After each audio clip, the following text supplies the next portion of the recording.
Hare Krishna. Hello everyone. Welcome to Tax Guru YouTube channel. This is CA Rohan R. Pingle, practicing chartered accountant based in Mumbai, also partner in Motilal and Associates LLP, member firm of Marks Network. Welcome to video series What Law Says, part 5, and we are discussing case laws under income tax law reported to ITAT and reported to High Court. At the end of the video, we will also see one-liner conclusions that can be drawn from the cases discussed today. So stay tuned till the end of the video. So let me allow to share my screen.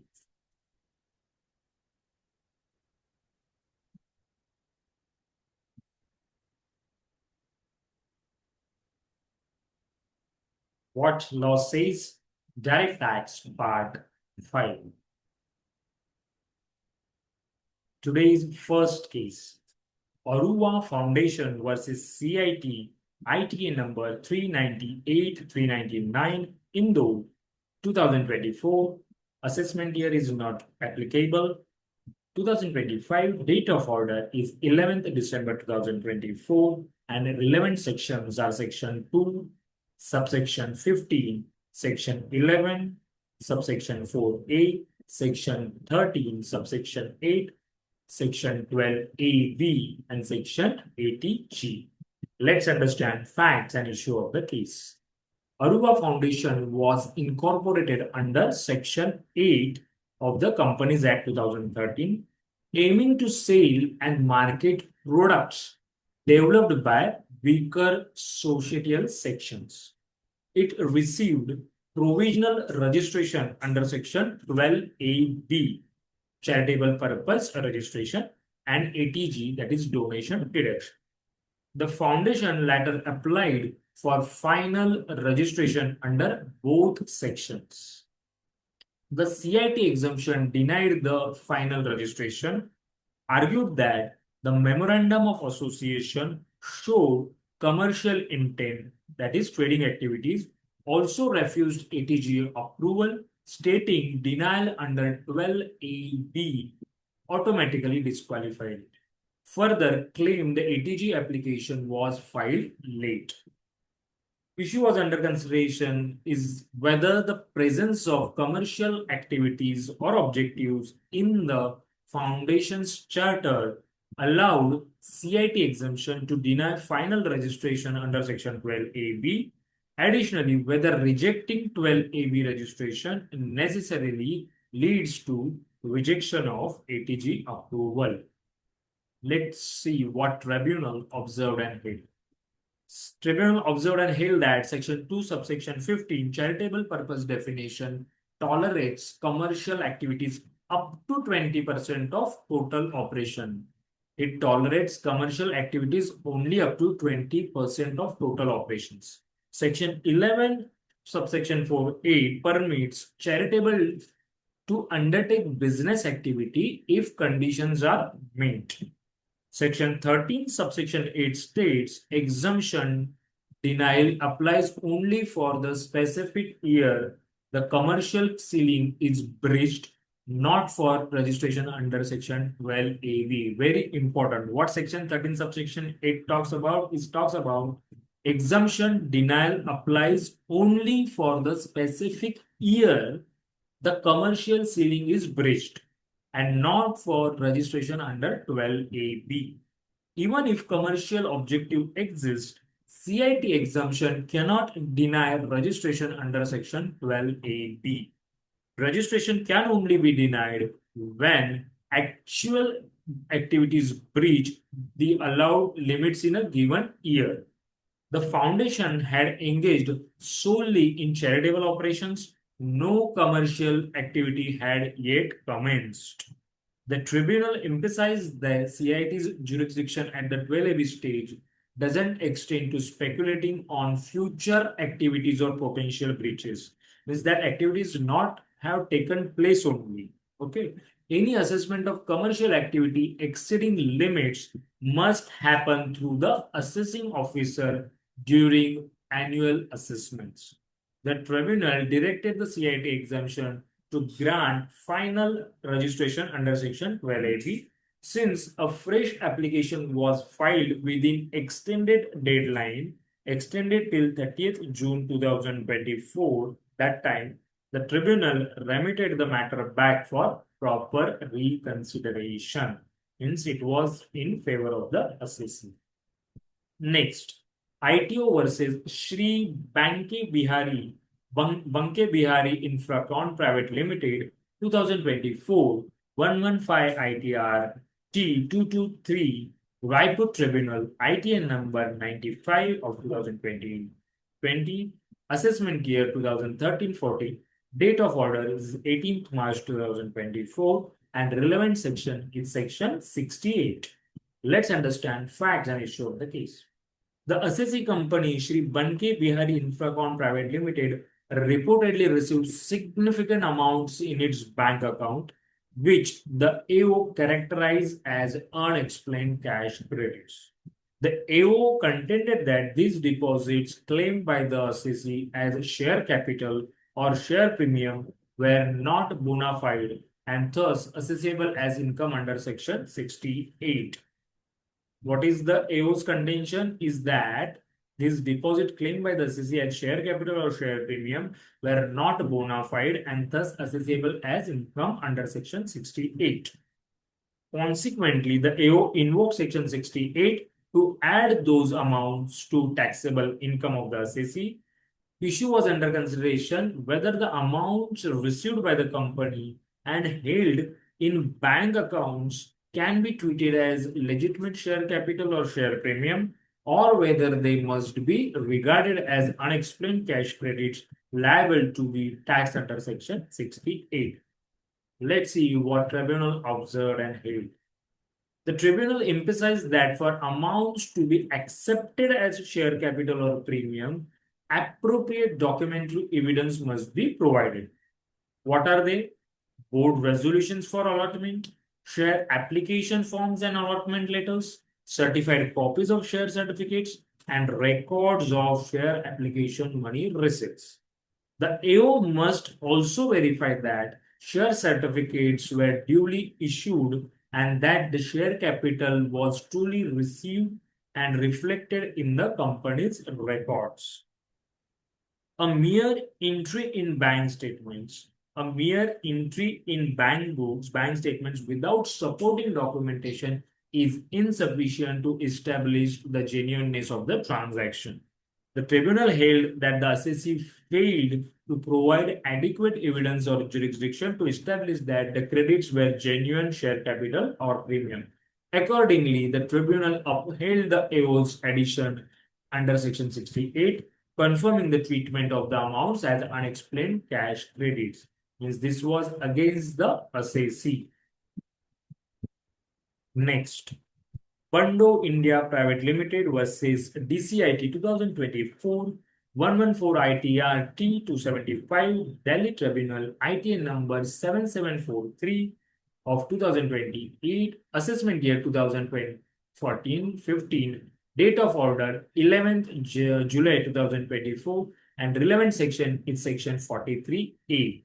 I think 7743 of 2028 is, I think, wrongly typed from my side. So please ignore that. It may be 7742 of 2024. I'm extremely sorry for that. But the other citation, other name of the case is correct. Okay. So now relevant section under this case is section 43A. Let's understand facts and issue of the case. The assessee Bando India Private Limited reported foreign exchange fluctuation losses in its profit and loss account in line with accounting standards, but no actual remittance or payment was made. What is the fact is that foreign exchange fluctuation losses in its profit and loss account in line with accounting standards, but no actual remittance or payment was made. The assessing officer invoked Section 43A, treating the paper loss as disallowable on the premise that no real financial outflow had occurred. whether Section 43A, which deals with exchange gains and losses on specified foreign currency liabilities, applies to unrealized accounting losses that are not backed by actual payment or remittance. Let's see what tribunal observed and held. Section 43A pertains to actual foreign exchange fluctuation on the basis of real foreign currency liabilities or assets. Mere accounting entries, again, mere accounting entries, book entries without any real outflow or remittance do not qualify under Section 43A. Compliance with relevant accounting standards to record such fluctuations doesn't trigger Section 43A unless the transaction is real. Means here is transaction is must. Only following accounting standard is not sufficient. The tribunal held that unrealized exchange loss merely recorded to meet accounting norms cannot be disallowed under Section 43A. Tribunal held that unrealized exchange loss merely recorded to meet accounting norms cannot be disallowed under Section 43A. Consequently, the addition made by the assessing officer under Section 43A was deleted and the matter decided in favor of the assessee. Even that was the against the assessee, but the decision is with assessee because the unrealized exchange loss merely recorded to meet accounting norms cannot be disallowed under Section 43A.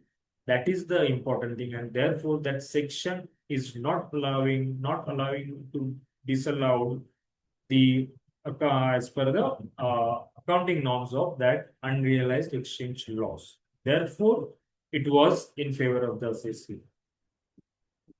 Next, ACIT versus Bhikjiyani Realty Private Limited, relevant assessment year 1819, TS 53, ITAT 2025, Mumbai Tribunal, date of order is 25th January 2025.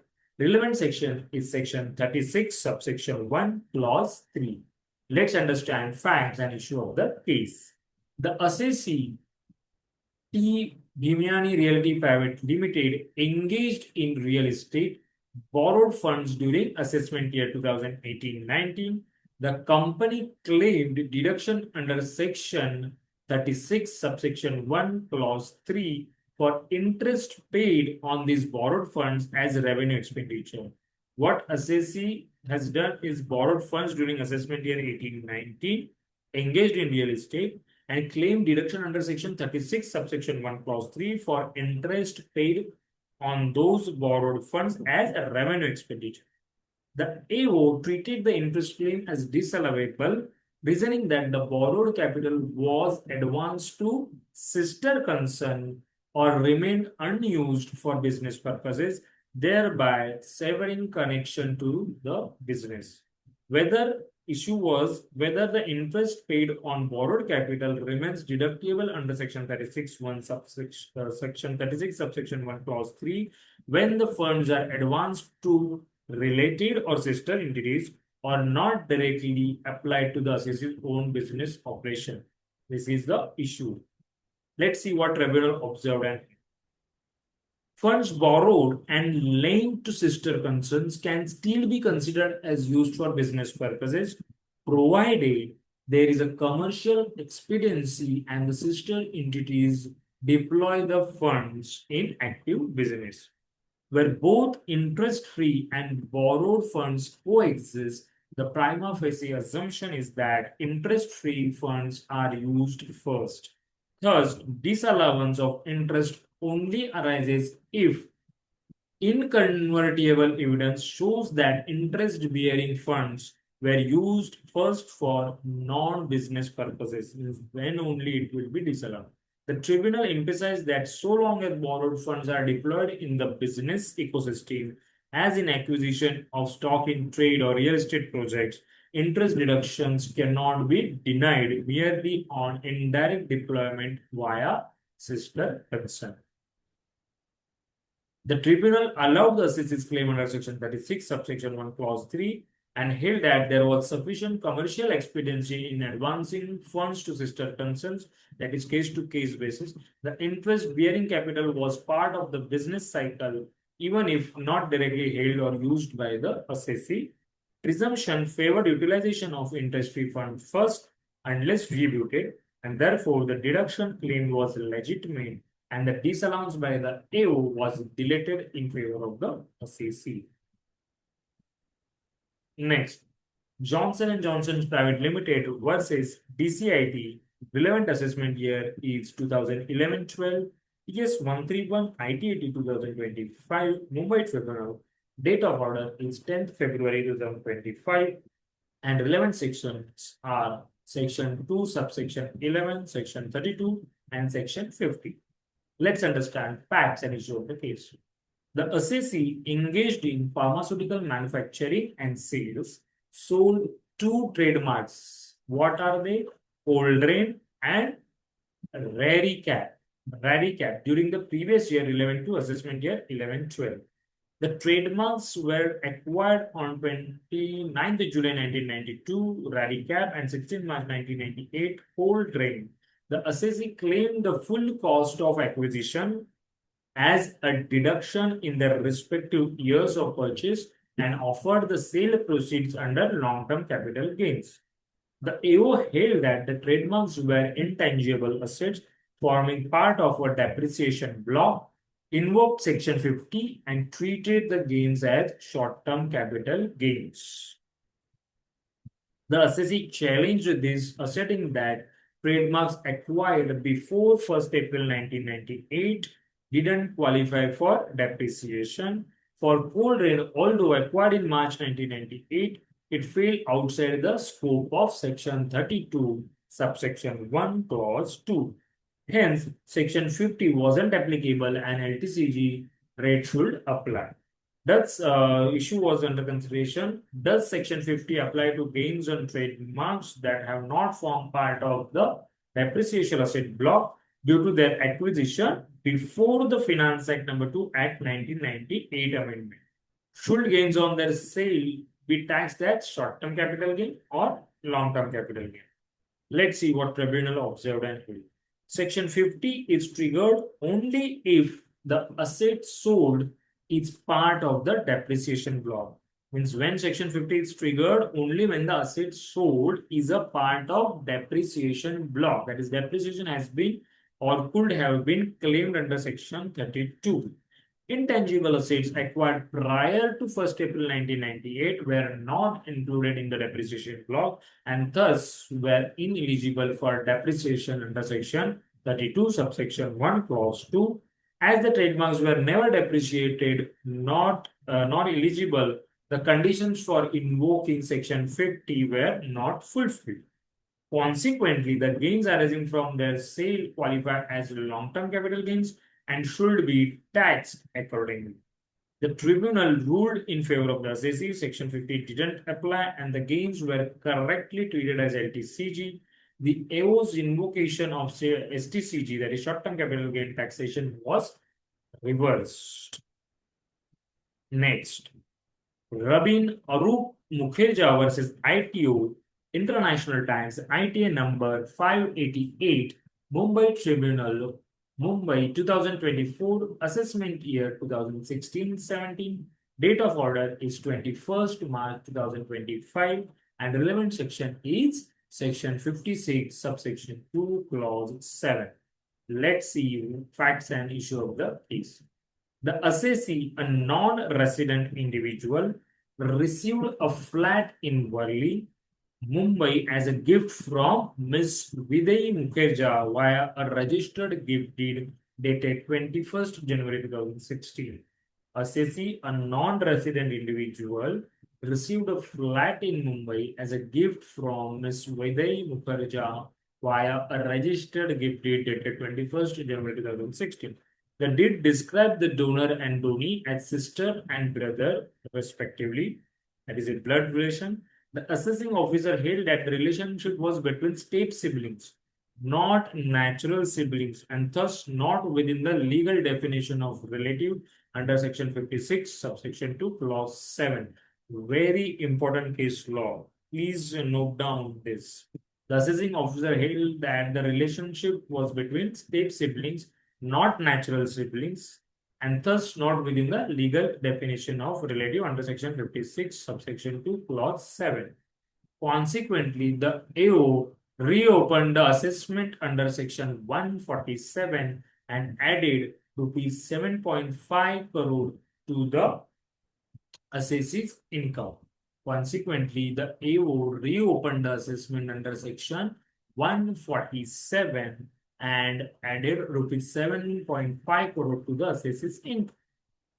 Issue was whether gift from a step sister to a step brother qualifies as a gift from a relative under section 56 to clause 7, thereby making it exempt from taxation. Let's see what tribunal observed and held. The term relative under clause E to explanation to section 56 subsection 2 clause 7 includes brother or sister, which the tribunal interpreted to include step siblings based on common law principles and dictionary definition recognizing affinity. Black's Law Dictionary defines relative to include those connected by affinity, that is, marriage ties, not just consanguinity. Other statute, Income Tax Act Section 2, Subsection 15B, RBI Act, Companies Act recognize step siblings as relatives. Very important. Means income tax recognize step siblings as relatives. The tribunal concluded that the gift from Vidhi, stepsister to Rabin, stepbrother, falls within the definition of relative. Therefore, the property transfer was exempt under section 56, subsection 2, clause 7, and the 7.5 crore addition was deleted. The appeal was allowed and all objections to reopening under section 148 were rendered academic. So it was in favor of assessee. So step siblings are covered under relative. Please note that.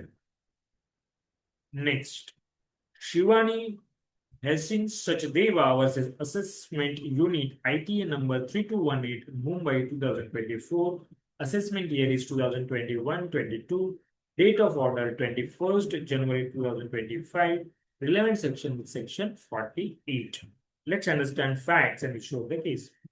The assessee sold an immovable property of rupees 15.21 crore and claimed capital gains by deducting rupees 9.96 crore cost of acquisition and 2.47 crore cost of improvement. AO questioned the 2.47 crore improvement claim, pointing out flat was purchased in 27th December 2017, but the improvement agreement was dated 31st May 2010, allegedly before ownership existed. Improvement agreement was unregistered, leading AO to disallow the entire 2.47 crore. CIT appeals upheld the disallowance. The assessee appealed to the tribunal. Issue was whether unregistered agreement payments made prior to receiving possession but in compliance with the improvement contract are allowable as cost of improvement under section 48 or not. Very, very important. Let's see what tribunal observed and held.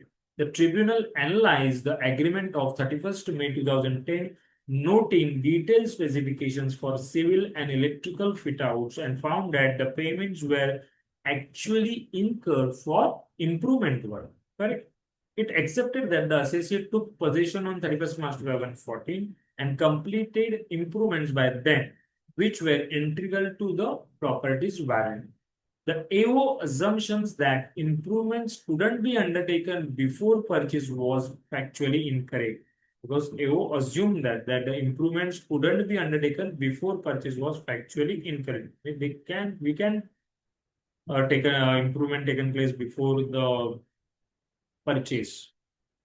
Despite being unregistered, such agreements are not fatal for claiming improvement cost. Actual expenditure and linkage to the property value matter most. The tribunal allowed the deduction of rupees 2.47 crore towards cost of improvement, directed to AO to recompute capital gains accordingly. Means it was in favor of the assessee. Very good case law. Now let's move on to cases reported to High Court. First case, Mrs. Usha Iswar versus ITO and ORS 2024 470 ITR 200 Bombay High Court. Relevant assessment years are 1970, 1997, 98 to 2000, 2001. Date of order 7th July 2023 and relevant sections are section 147, 148, 245R and section 245S. Let's see what was the issue of the case. Whether reassessment can be initiated after 4-year limitation based on an advance ruling given in a different case. If the taxpayer followed an AR ruling, can the department reopen assessments for other years without change in law or new factual material? Let's see what Bombay High Court observed and held. Bombay High Court observed and held that binding nature of advance rulings under Section 245R, under Section 245R and 245S, and AR ruling is binding on the assessee, the jurisdictional AO, and only in respect of the transactions covered unless there is a change in law or facts. Means AR binding only on the assessee, the jurisdictional AO, and only in respect of the transactions covered unless there is a specific change in law or facts. No new material or change in law in the particular case. The AO sought to reopen assessments only because a subsequent AAR decision in another case had taken a different view. The High Court held that this didn't constitute new tangible material or change in law, nor did it pertain to the specific assessee's transaction. Therefore, it is different, and that's why since the original assessments were beyond 4 years and all reopening conditions were unmet, the notices under section 147, 148 were invalid. The process also bypassed section 245R, 245S safeguards. The Bombay High Court quashed the reassessment notices and orders issued under section 147, 148. It ruled that the reliance on another applicant's ruling without fresh material or legal change cannot justify reopening, especially post the 4 years threshold. Therefore, it was in favor of assessee. Next, Mohammed C. A.K. versus ACIT 2025 472 ITR 161 Kerala High Court. Relevant assessment years are 2020-21 to 2023-24. Date of order is 11th March 2024 and relevant section is section 132A, 147, 148 and 148A. Let's see what was the issue of the case.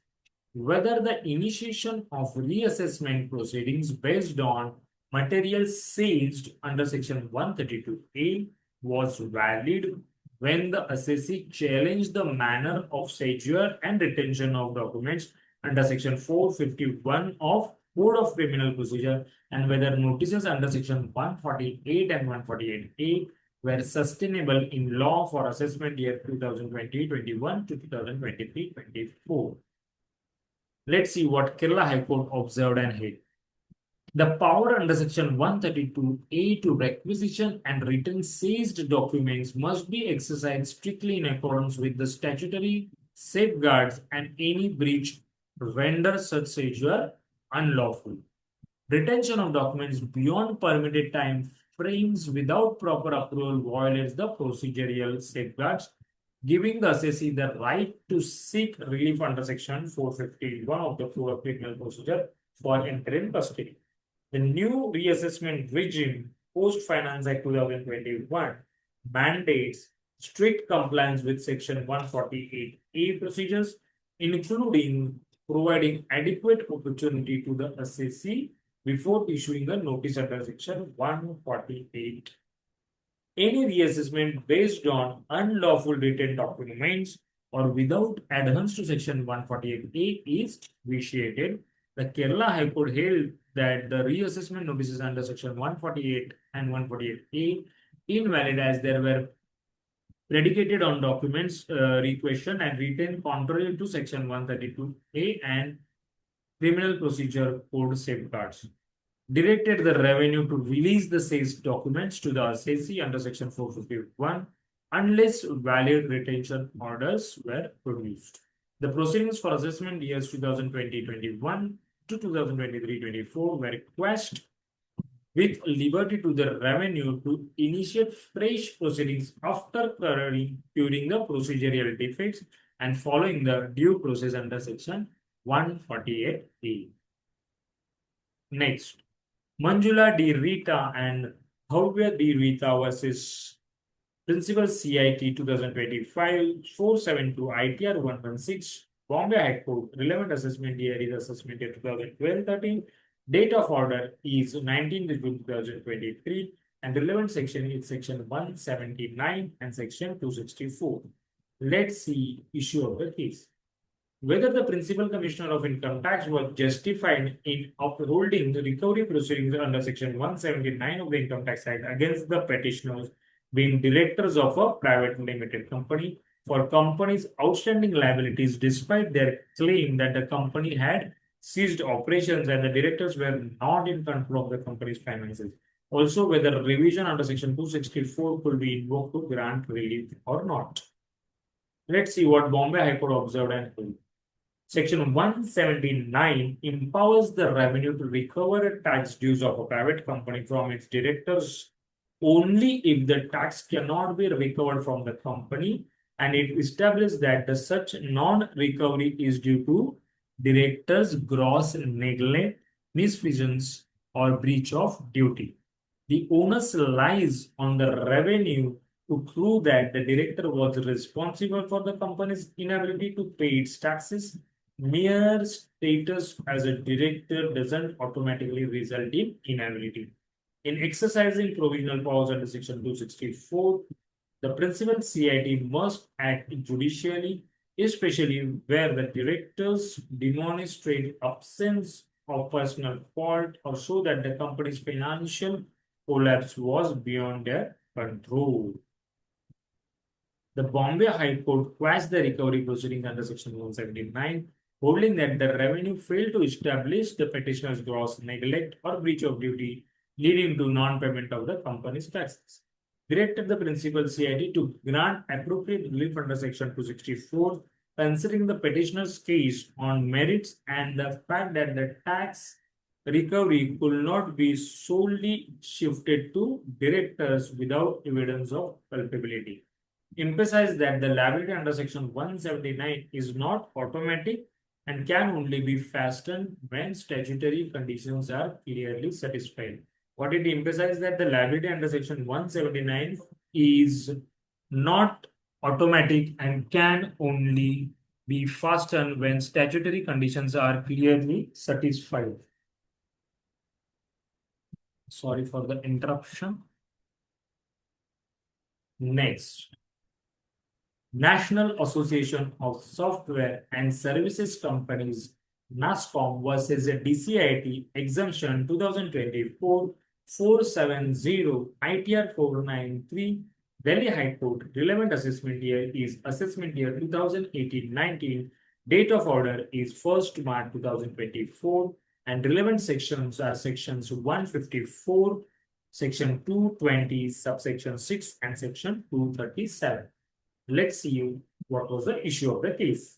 Whether NASSCOM, a charitable organization, was entitled to seek rectification of an intimation and refund under Section 237 of the Act and to claim protection from coercive recovery under Section 220, subsection 6, when the assessing officer rejected its Section 154 application despite admitting an apparent error in computation of income.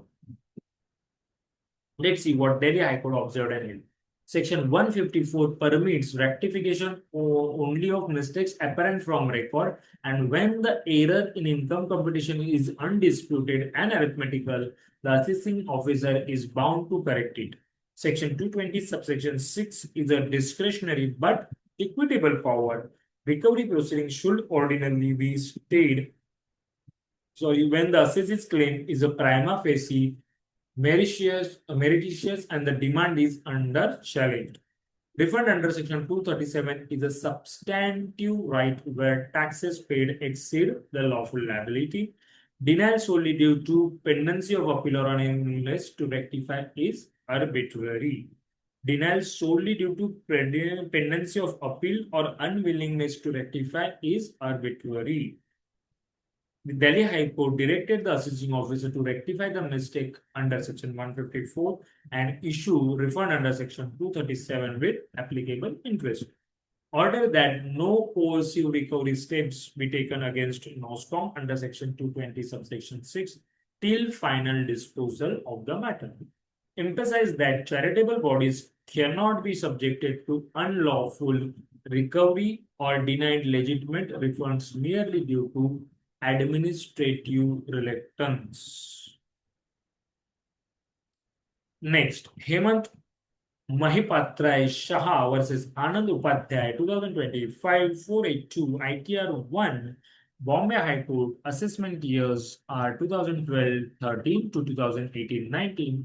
Date of order is 12th August 2024. Relevant sections are Section 2, subsection 35, Clause B, Section 201, 221, 276B, 278B, and Section 279, subsection 1. Let's see what was the issue of the case. Whether prosecution and penalty proceedings under Section 276B, 278B, and Section 279, subsection 1 for failure to deposit TDS could be validly initiated against Hemant Shah, designated as a principal officer under Section 2, subsection 35, Clause B, when the company had already faced demand and penalty under Section 201 and 221, and whether such simultaneous actions were legally sustainable. Let's see what Bombay High Court observed and read. The designation of a person as a principal officer under Section 2, subsection 35, Clause B is not automatic. The revenue must demonstrate active responsibility for financial management and decision making leading to the TDS default. Recovery and penalty under Section 201 and 221 are civil liabilities. Prosecution under Section 276B and 278B is criminal in nature and cannot be pursued mechanically without establishing mens rea, that is guilty mind. Section 279 subsection 1 requires proper sanction before prosecution. Mere existence of a tedious default or earlier penalties doesn't justify automatic prosecution. Simultaneous civil and criminal actions must not result in double jeopardy unless statutory conditions are met and clear evidences exist of a deliberate default. The Bombay High Court quashed the criminal prosecution initiated against Hemant Shah, holding that the revenue failed to establish his role as a principal officer responsible for the tedious defaults and failed to prove mens rea required for the prosecution. Clarified that while demand and penalty under Section 201 and 221 could stand separate, prosecution under Section 276B and 278B cannot be sustained without specific sanction and evidence of willful default. Directed that any future prosecution must follow due process under Section 279 subsection 1 and be based on the independent findings rather than mere presumption of liability. One cannot presume it. And now we are moving to our last part of the video, that are one-liner conclusions. Yes, conclusions we can draw from the cases discussed today. Let's see one by one. Registration under Section 12AB cannot be denied solely due to commercial objectives if actual charitable activity is ongoing and within permissible limits. Unsubstantiated share capital receipts can be taxed as unexplained cash credits under Section 68. Unrealized foreign exchange losses without actual remittance do not attract disallowance under Section 43A. Interest on borrowed funds is deductible under section 36, subsection 1, clause 3, if backed by commercial expediency, even when advanced to sister concerns. Section 50 doesn't apply to sale of intangible assets acquired prior to 1st April 1998. This is very important. That were never part of a depreciable block. It means depreciation block should be is a mandatory requirement. And in that particular case, intangible assets acquired prior to 1st April 1998 and they were never part of the block or depreciable block. And therefore, section 50 doesn't apply. Gifts from step siblings are exempt under section 56, subsection 2, clause 7, and step siblings qualify as relatives and step siblings recognized by Income Tax Act as relatives. Very important case. Unregistered but substantiated expenditure for properly improvements is allowable as a cost of improvement under section 48. Reassessment is invalid when issues were conclusively settled by the Settlement Commission under section 245R and section 245S. Reassessment notices based on unlawful sales documents and without following section 148A procedure were invalid and quashed. Directors cannot be made liable for company tax dues under section 179 without proof of gross neglect or breach of duties. Directors cannot be made liable. Rectification of errors and refund must be granted to the charitable entities and pursue recovery paid when prima facie claims exist. Prosecution for tedious defaults cannot be sustained without proof of willful default, proper sanction, and clear role as principal officer. What is it? Prosecution for tedious defaults cannot be sustained without proof of willful default, proper sanction, and clear role as a principal officer. That's it for today. Thank you so much for patient hearing. Please note down my contact numbers and email IDs so that you can connect with me through emails and also you can call me up for your any queries and observations and any suggestions. Hope you are learning from this video series. I'm truly grateful for Tax Guru YouTube platform that I'm using it for providing this information. So see you soon in next part, next video series. Bye. Hare Krishna.